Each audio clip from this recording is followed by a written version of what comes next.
जोंना गेमा चाइनायाव जादोंमोन इमेशानाव गेमा जाबाय 10 वर्ल्ड कुंफु चेम्पियनशिप एन्ड इयाव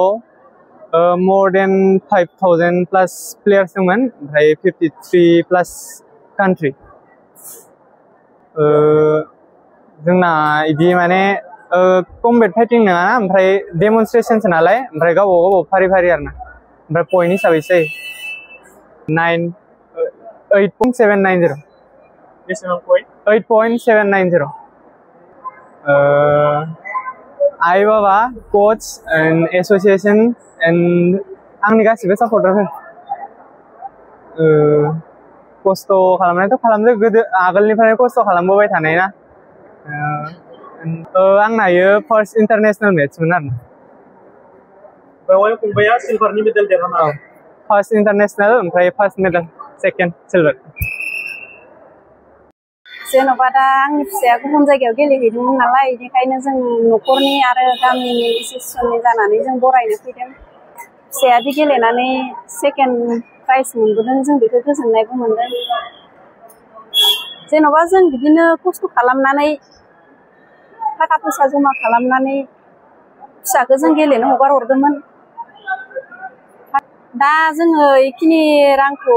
खस्थ' खालामना दिहुनदों आरो बिदिनो मोसौ अमा बोरमा फाननानैबाबो जों हरदों खस्थ'नि गेजेरजोंबाबो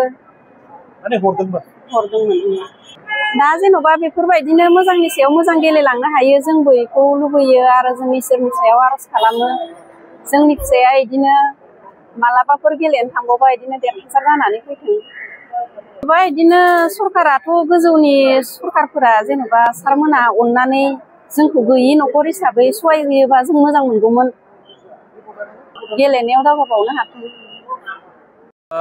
दिनै चाइनायाव 10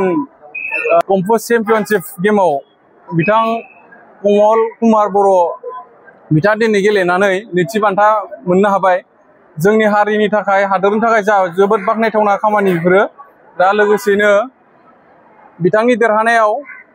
गावनि बिमा बिफाजों लोगोसे बिथाङा फोरमायलांबाय गोबां सापर्टारफोरनि हेल्प दं होननानै